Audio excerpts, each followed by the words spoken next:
arrive in Ensenada, Mexico on a Friday afternoon. However, all the customs officials have already left for the weekend, so we're told by our marina manager to have fun, explore the city, and do all the paperwork to clear into the country on Monday. So here we go. Ensenada is easy to navigate and most places are in walking distance. First, we explore the local fish market. Where do you want to go? We're gonna go to the fish market. Why? Because I like fish. I want to take some pictures.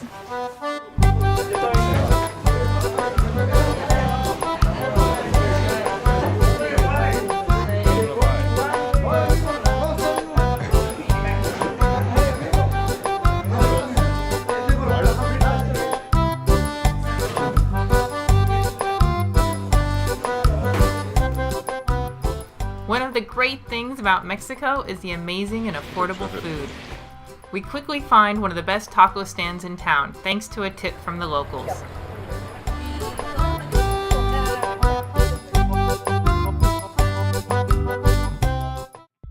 Monday morning, we line up with several other cruisers to get our paperwork done.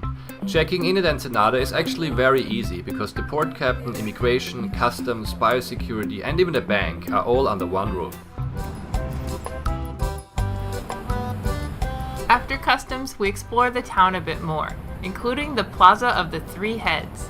Here there are 3 large sculptures depicting the heads of the Mexican heroes Benito Juarez, Venustiano Carranza, and Miguel Hidalgo. And there's also an enormous Mexican flag. Finally, we end up at the Riviera del Pacifico Cultural and Convention Center, which was originally the Hotel del Pacifico, built in 1930 as a gambling casino, supposedly financed by Al Capone.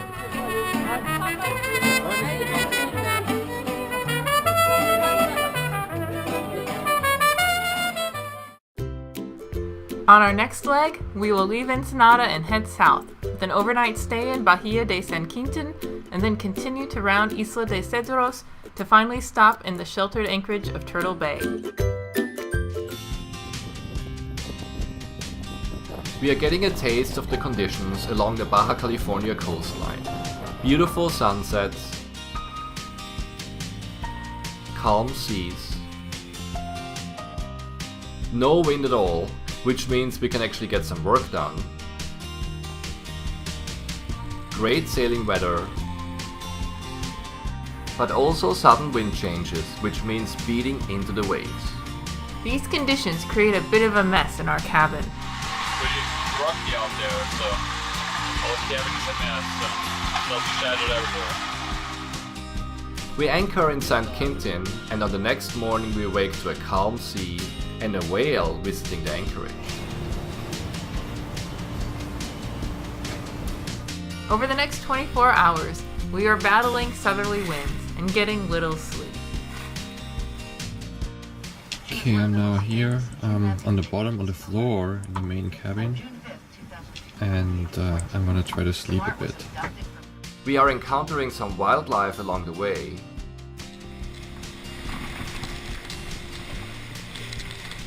Yeah, we're almost in Turtle Bay. We're bashing into the south wind, so maybe a few more hours and we're there.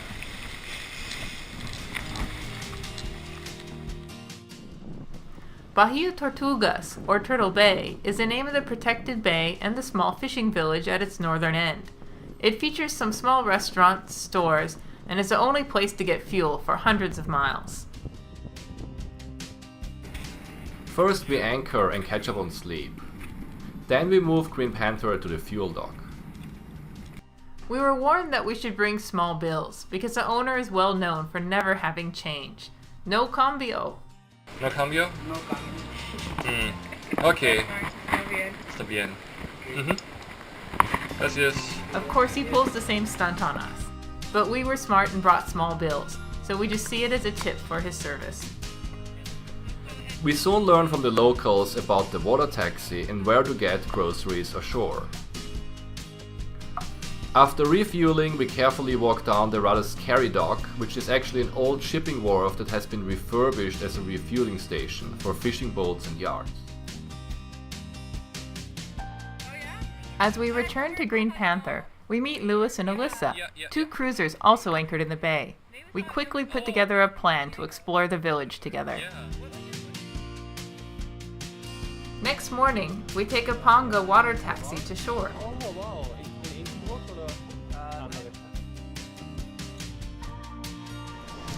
At first, we are really surprised how relaxed the locals are. Do you think he's really... Yeah, I see him breathing. He's okay. Then we explore the village and end up in a tiny restaurant.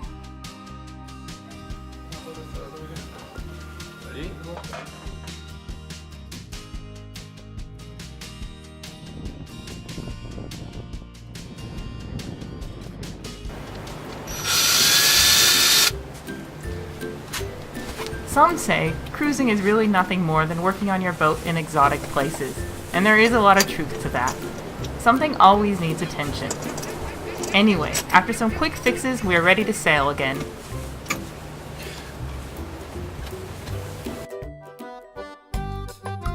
For our next leg of the trip, we leave Turtle Bay in the morning and head southeast.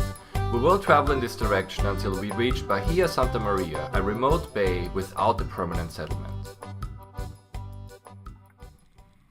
The trip is a bit rough, with up to 25 knots of winds, 7 to 9 feet swells, and on top of that we have 3 feet of wind waves.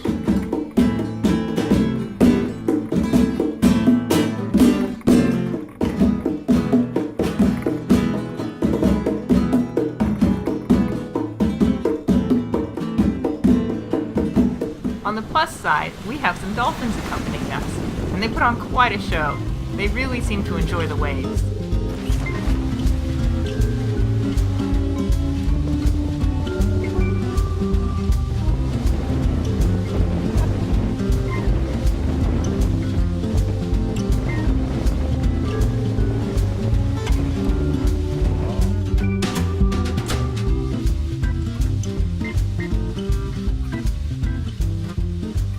We make good progress in the strong winds, but after a day the wind dies down and we end up slowly motor sailing the rest of the way. Well, we're still making some speed.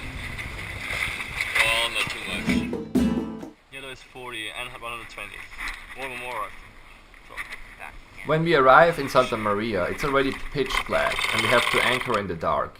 That's really not our favorite exercise, but the bay is huge and there's plenty of room to anchor.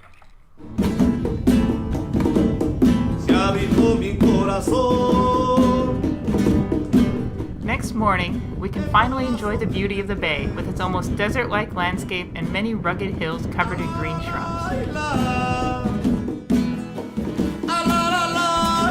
Alena's making breakfast. Oh, what's that? It's a German pancake with apples baked into it. Looks delicious. We soon get a visit from a local fisherman and trade for some fresh lobster. So we just traded some lobsters for some batteries for some fishermen. Are they big? Not too big. They're medium size, yeah. Okay, Alena's gonna make them somehow. I don't know how she's gonna make them.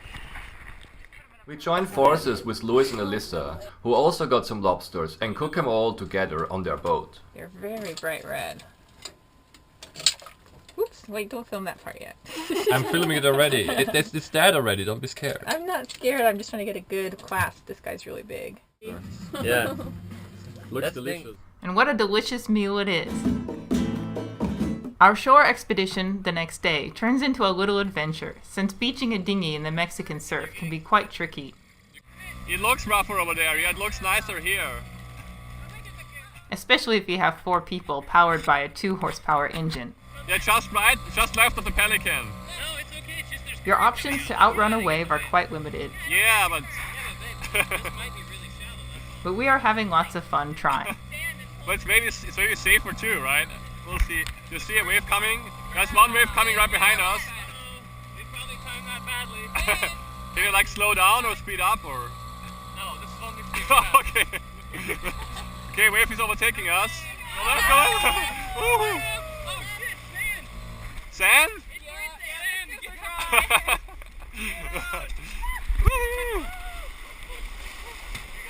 Yeah, got it. Okay. Shit, it was so shallow here. Oh, you wanna prop it up or?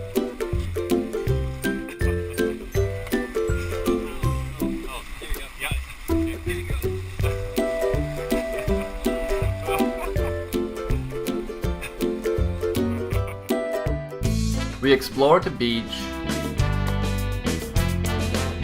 the mud flats, and encounter feisty wildlife.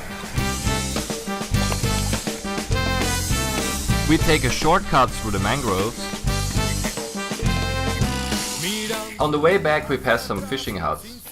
And after one more meal with Louis and Elisa, we are on our way again. Our final leg along the Pacific coast of Baja sees us making a quick stop in Bahia Magdalena, and then we'll go for a long run all the way down to the tip of the Baja Peninsula to the touristy town of Cabo San Lucas.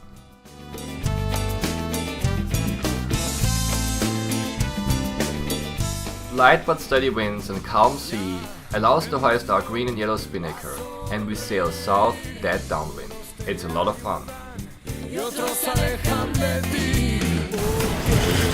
This coast is famous for migrating humpback whales, so we keep a close lookout for them. Initially we only spot fishing vessels along the rugged coast, but then we see one whale saying hello. Very giant. Got a couple. We anchor one night at Magdalena Bay, a very noisy anchorage with lots of boat traffic. The next morning we are lucky enough to see another whale.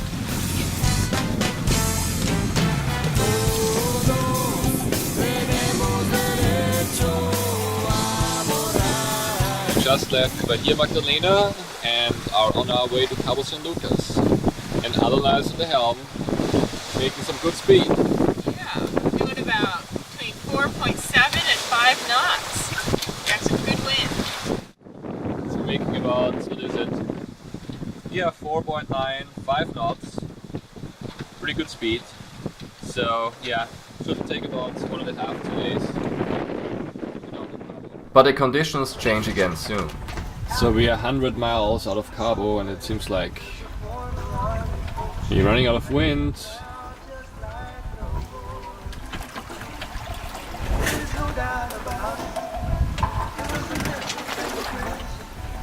Still making 1.5 knots. We're going down of course about 150. And there's no moon up, so it's pretty dark here. Only one moon out there you can see all the way in the back. It's a Norwegian star. We do 3-hour shifts, and while I'm up here, we can see Alena is sleeping down there in the cabin. And since it's still the boat is rocking a bit, and the best place to sleep is on the cabin floor, so let's see Alena sleeps down there. The morning greets us with a beautiful sunrise. Little wind and calm seas allow us to go through our cruising pictures and videos. And we can already see Cabo Falso, the tip of the Baja Peninsula. We round Cabo Falso, but soon we hit some headwinds, so it's getting a bit late and dark. So our approach to Cabo, just went around Cabo Falso, and then all of a sudden we hit some winds coming down Baja California. So now we're bashing against it, and hopefully we'll be the entrance of Cabo San Lucas, the harbor, the marina, pretty soon.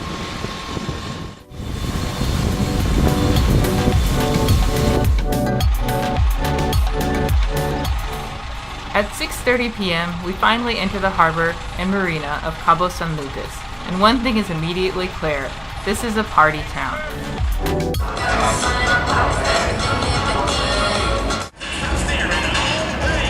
Cabo San Lucas Marina at 10:30. And that's how it is here every night. Party, party, party.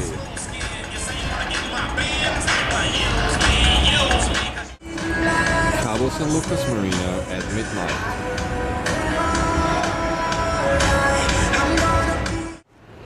But it's peaceful in the morning. Okay, come on, we really gotta go. My hands are gonna... Alena's parents are indeed coming to town, and they invite us to their hotel. So we can relax and enjoy the pool.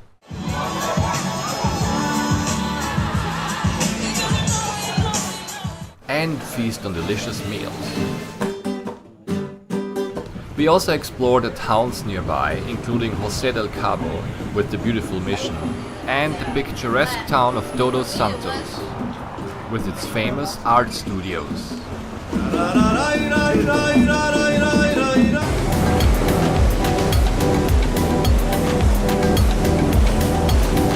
In return, we take everybody out for a quick sail to the arch of Cabo San Lucas, a very distinctive rock formation just south of the town.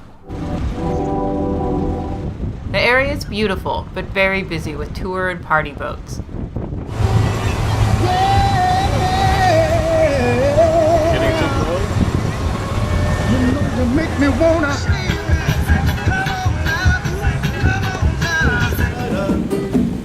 After 1 week, we say goodbye to our visitors and leave Cabo San Lucas to head into the Sea of Cortez. Thanks for watching. Join us for part 2 of this episode, when we enjoy some beautiful anchorages, immerse into the cruising life, Explore the Sea of Cortez, watch jumping rays, and play with baby sea lion. Borracha comenta la gente, borracha al verte pasar, pero a ti que nada te importa, te vas directa al siguiente bar. Te resuelto tus problemas, pero solo vienen más. No te aguantan ni las paredes y dibujas ese a caminar. Y orgías de emociones, días duros de rezar.